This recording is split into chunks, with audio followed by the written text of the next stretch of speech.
Accuse souvent, à certains endroits, d'être un mondialiste pessimiste. Qu'est-ce que vous auriez à répondre à ça? Défaitiste, pessimiste. Non, je ne fais que constater des faits, décrire une situation, remonter à la source et constater à chaque fois que ça soit au niveau temporel ou spirituel, le système est verrouillé. Donc, constater que le feu brûle n'est pas une réaction de personnes pessimistes, c'est un simple constat. Et qu'il y a malheureusement le mondialisme bruyant, visible, à la Obama, à la Merkel, à la Cameron, et puis il y a le mondialisme plus discret, plus incisif face au Poutine, car je rappelle qu'encore Vladimir Poutine fait partie du système mondialiste et il veut simplement une grosse part du gâteau et en face, ils ne sont pas d'accord. En fait, c'est une rivalité au sein de la famille mondialiste de la répartition des tâches et des zones d'influence. Et à l'heure actuelle, il y a une opposition farouche qui se joue en Ukraine entre occidentaux, enfin européens et américains, de l'autre côté des Russes, donc pour le partage des zones d'influence. À cela s'ajoute un élément capital, la politique lancée par Poutine en liaison avec la Chine pour favoriser la dédollarisation, c'est-à-dire que le rouble et le yuan sont utilisés au dépend du dollar. Je pense par exemple au méga contrat gazier signé entre la Russie et la Chine le 20 mai 2014. Évidemment, tout ça au dépend du dollar. Et indirectement, et c'est ça qui est très intéressant, c'est que les coûts portés par les oligarques russes et chinois contre le dollar, ça va permettre l'effondrement du système américain, accélérant la mise en place d'un bloc nord-américain avec une monnaie nord-américaine, une banque centrale nord-américaine. Et je rappelle toujours ce fait absolument incroyable de cet économiste américain Grady Means qui en octobre 2012 avait écrit dans le Washington Post, donc le Washington Times, un article où il rappelait l'importance du dollar pour le niveau de vie des Américains et que malheureusement ce dollar était de moins en moins recherché par les États, la Russie et la Chine en priorité, et que donc on allait assister à un effondrement du système américain. Et c'est très curieux, cet article d'octobre ou septembre 2012 annonçait l'effondrement du système américain et donnait une date, le 4 mars 2014. Et en fait, depuis l'affaire ukrainienne au mois de février, la politique anti-dollar russo-chinoise a commencé fin février, début mars. Donc on assiste à un déboulonnage du dollar par étapes. Il est très intéressant de savoir que ce Grady Means, économiste, a travaillé entre Paul Nelson et Rockefeller, donc on voit que c'est un message pour initier, et que tout ça, ça se joue sur un échiquier, comme l'aurait décrit si bien l'officier du Canadien William Picard. Et on vous reproche très rapidement le titre de votre livre précédent, La marche irrésistible. Comme si c'était... C'est ça. Comme si, exactement, on ne pouvait rien faire contre ça. Alors, effectivement, j'ai mis la marche irrésistible du gouvernement mondial, mais pour contrebalancer ce titre, et j'ai voulu qu'il y ait l'inscription sur la couverture du livre et sous ce titre, l'expression destination Babel, à la fois pour montrer que cette marche ne sera pas irrésistible, puisqu'elle se terminera comme Babel, ça sera un échec. Et pour montrer aussi que le fond de l'histoire est religieux et que les faits matériels que nous voyons, les oppositions politiques, etc., ne sont que la conséquence d'une opposition avec une origine mystique, une volonté d'établir une religion universelle, le noachisme, etc. Il faut bien comprendre que si vraiment c'était une marche irrésistible, je ne serais pas ici à 1h30 du matin en train de répondre à vos questions. Mais il va de soi que si je crois l'échec du système, c'est que cette marche apparemment irrésistible du nouvel mondial, cette marche va se diriger droit vers l'échec, comme Babel, une deuxième Babel qui va à nouveau échouer. Donc en fait, pour ceux qui... C'est ça qui est terrible, il manque à certaines personnes une véritable culture classique, ce qui fait qu'ils ne comprennent pas certains mots. Un mot, et Babel en particulier, c'est le reflet d'un passé, d'une politique. Et ces personnes-là devraient comprendre un peu mieux la signification de ce terme, et surtout que la marche irrésistible du nouvel ordre mondial, avec en dessous destination Babel, c'est situé avec une couverture qui représente les pays musulmans en voie de décomposition, avec Babylone, l'Irak en cours d'éclatement. D'ailleurs, la revue Time qui vient de sortir, nous sommes donc début juillet 2014, montre bien la décomposition qui est acceptée maintenant de l'Irak, donc acceptée par exemple l'Amérique et Israël. C'est au niveau de Babylone, Babel, Nimrod. Allez, cherchez un peu, voyez les origines. Cette marche est apparemment irrésistible. Apparemment. Je vois une question sur Poutine. Vous avez dit qu'il faisait partie du système.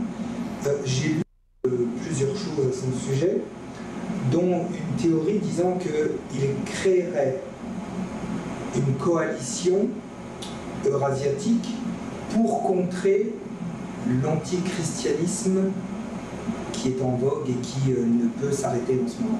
Que pensez-vous de cette théorie? Alors, il a lancé fin mai 2014 donc une communauté économique eurasiatique réunissant Russie, Kazakhstan, Biélorussie. Déjà, il avait annoncé le programme à la fin de l'année 2011 où il annonçait donc la création d'une union eurasienne supranationale. Mais pour accéder à ce niveau-là, il ne peut y aller que par étapes. C'est un peu comme en 1957 avec le traité de Rome. La CE, la Communauté économique européenne, a été créée. Évidemment, à l'époque, ils ne pouvaient pas dire qu'ils allaient créer une monnaie unique, une perte de souveraineté des États, etc. Donc c'est obligé d'y aller par étapes. C'est le même procédé avec Poutine qui a lancé une communauté économique eurasiatique qui, peu à peu, par étapes, par degrés, va aboutir à une union eurasienne supranationale. Alors, quelle raison ça, je ne sais pas. Mais chose très intéressante, il a lancé cette communauté économique eurasienne dans la ville, ça a été signé dans la ville d'Astana, au Kazakhstan. Et c'est très intéressant, j'invite les personnes curieuses à voir sur Internet. Astana est une création, en fait, une ville très moderne, maçonnique, de décoration satanique. Et c'est curieux, oui, entre guillemets, qu'il ait signé cet accord avec les Biélorusses et les Kazakhs. Je rappelle que c'est toujours à Astana, à l'anagramme de Satana, que se trouve la fameuse pyramide avec toutes les religions, judaïsme, islam, protestantisme, catholicisme, et que le président Nazarbayev, je ne pense pas son nom kazakh, a offert en 2009 au pape Benoît XVI une pyramide qui donc le bâtiment sont réunis toutes les religions universelles. Donc le fait qu'il ait signé ce document Poutine à Astana, Kazakhstan c'est vaste. Hein. C'est un peu, vous savez, comme le lancement du partenariat économique nord-américain par Bush, fils, Paul Martin, le Canadien, et Vicente Fox, le Mexicain, c'était lancé en 2005 au Texas, à Waco, WACO. Waco, c'est là où il y a eu cette secte qui s'est détruite par un incendie. Qu'est-ce qui leur a pris de choisir ce lieu paumé pour signer un document et lancer un programme aussi important? Et à chaque fois, ces gens-là, ces mondialistes, ont un évangile, ils ont leur code. Et quand on ne comprend pas, c'est parce que on a d'informations, mais on sait qu'il y a quelque chose. Que pensez-vous de la théorie très présente dans l'islam et que Cheikh Ibrahim Hussein, dont il parle beaucoup, la théorie de Gog et de Magog dans le mondialisme? Alors j'ai très peu écouté ce personnage et à chaque fois je me dis qu'il faut que je m'y lance. Qui a un fond satanique dans l'histoire. Lui, il a une vision musulmane de la chose, moi j'ai une vision catholique. Mais finalement, sur ces points-là, on se comprend. Je rejoins et je partage son avis. D'un point de vue général, je n'irai pas plus loin, puisque je n'ayant pas étudié ses propos, il y a peut-être des passages où je ne serais pas d'accord. Mais de l'aspect fond satanique, oui, je partage son point de vue. Quel rôle joue l'islam alors pour vous dans le mondialisme? Alors, il est intéressant de lire, et j'en ai parlé dans mon bouquin d'un marché irrésistible de l'art mondial, de cet article d'une revue militaire américaine à Alger en 2006 qui avait présenté les cartes de décomposition du Proche-Orient, accompagné d'un article intitulé Frontières de sang. Et son auteur, Ralph Peters, appelait à mettre en place un État sacré de l'islam, donc Médine et la Mecque, et il appelait à mettre en place en particulier un conseil tournant de l'islam pour rendre l'islam plus digeste à la sauce mondialiste, c'est-à-dire en fait détruire la famille, comme ça a été fait en Occident. Alors donc là, sur ce point-là, on peut dire que si les Occidentaux et Israël, parce que ça va ensemble, veulent cette chose-là, c'est que certaines caractéristiques de l'islam rendent un mauvais service au mondialisme, puisqu'il faut créer des mesures qui détruisent la cellule familiale classique. Ça, c'est ce point-là, on peut le dire. Mais d'un autre côté, il y a un point essentiel qui risque de choquer certains musulmans, mais je le dis sans violence et je leur demande de voir de manière raisonnée et raisonnable la chose. C'est que l'islam se repose sur un Dieu unique, comme le judaïsme. Et dans la politique de la synagogue, il faut mettre en place un noachisme, c'est-à-dire une religion pour les non-juifs, et la hiérarchie, ça à l'échelle planétaire, et la politique consiste à mettre en place donc une religion universelle pour les non-juifs, le peuple juif, le peuple prêtre, intermédiaire unique entre le Dieu unique et le reste de l'humanité. Donc, dans cette architecture, l'islam, s'appuyant sur le Dieu unique, correspond tout à fait au principe du noachisme, puisqu'il n'y a pas à faire de modification sur ce point-là. En revanche, le catholicisme, qui est une religion monothéiste, est considéré comme une religion polythéiste par l'islam comme par le judaïsme à cause de la Sainte Trinité.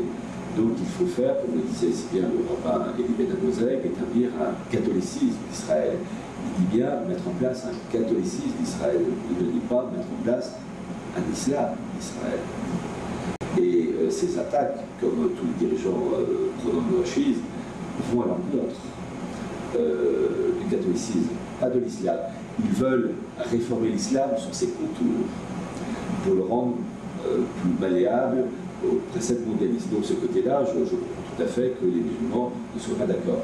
Mais sur le fond, Dieu unique, là, ça convient parfaitement à la religion universelle, du noachisme, dans le cadre de la pensée de la synagogue.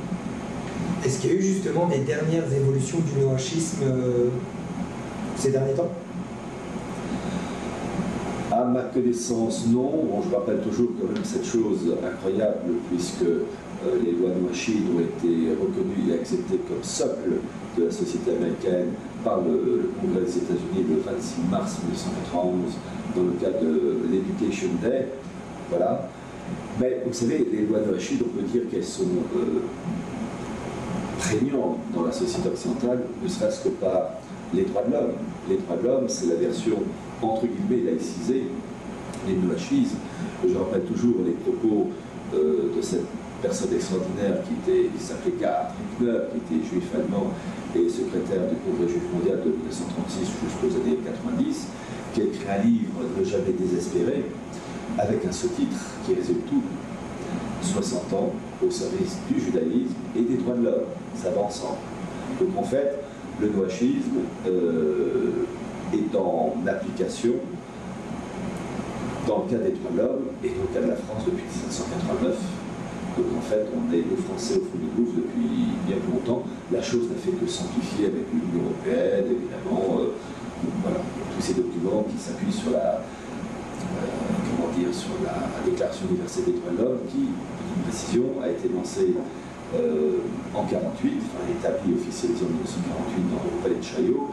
Et là aussi, il faut dire Gerhard Rickner qui disait que tout ça, ça a été préparé en octobre-novembre 1944 à Atlantic City aux États-Unis grâce au Congrès juif mondial. Donc en fait, le noachisme est une histoire ancienne, ne serait-ce que pour les droits de l'homme. Détruisez les droits de l'homme, vous détruisez le noachisme.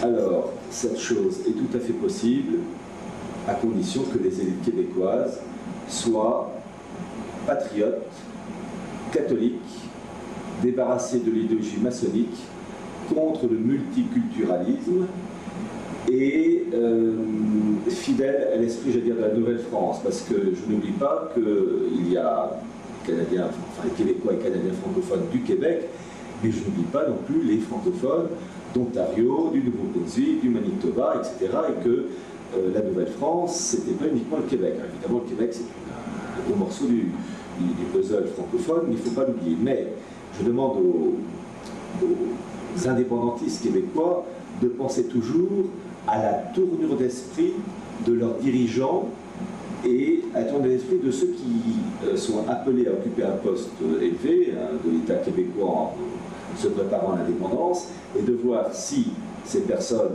du secteur politique, du secteur économique, du secteur social, éducatif, etc., sont des personnes acquises, oui ou non, au multiculturalisme, sont des personnes acquises à l'esprit maçonnique, qu'elles soient membres d'une loge maçonnique ou pas du tout. Ce qui compte, c'est la tournure d'esprit. En fait, si ces personnes-là sont acquises à l'esprit moderniste, si ces personnes, ces indépendantistes québécois, enfin les dirigeants, les élites, sont acquises à ce genre d'esprit, l'indépendance du Québec n'a aucune valeur, parce que le Québec soit partie intégrante du Canada ou indépendant avec des dirigeants, une élite toujours multiculturaliste, esprit mondialiste, etc., et le monde sans frontières, c'est la mise à mort dans tous les cas de figure.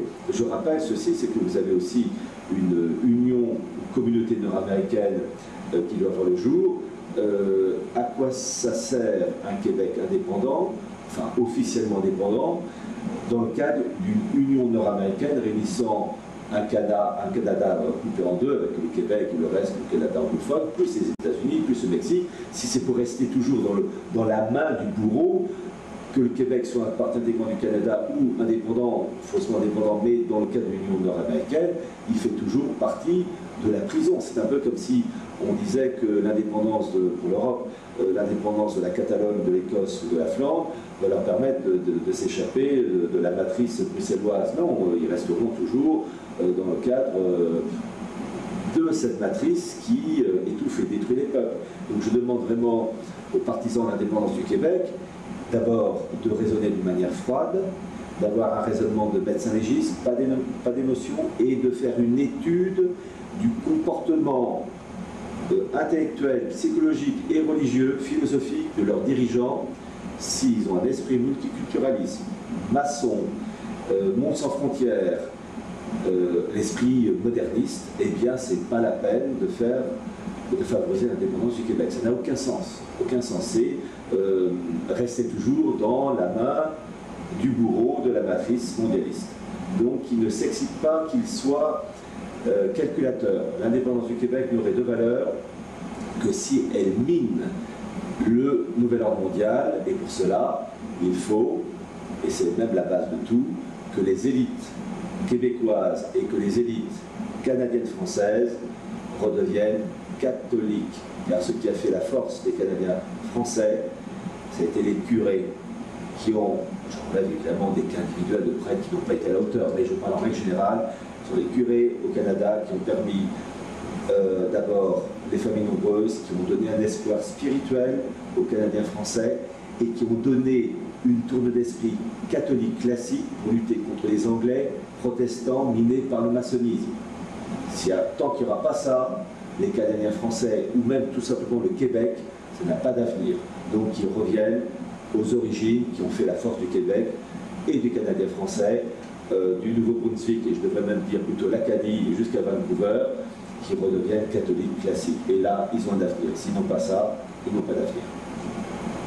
La dernière question, plus douce. Vous êtes fatigué? Oui. Demain, nous allons ensemble partager un moment devant un écran. Et qu'est-ce qu'on va voir? Qu'est-ce qu'on va voir et quel est votre pronostic? Nous sommes dans la nuit du vendredi 4 juillet. Dans quelques heures, il y a France-Allemagne. Oui. Est-ce que vous avez un pronostic? Je suis incapable de le dire. Je sais, c'est pour ça que je vous pose. Je vais simplement, avec vous, aller à ce match avec les supporters français. Nous sommes à Montréal, soutenir l'équipe de France. Je suis incapable d'avoir un avis là-dessus. Bon, simplement, la seule certitude lors de ce match que je vais regarder avec intérêt, c'est que je boirai de la bière. Merci, monsieur Hila. Merci.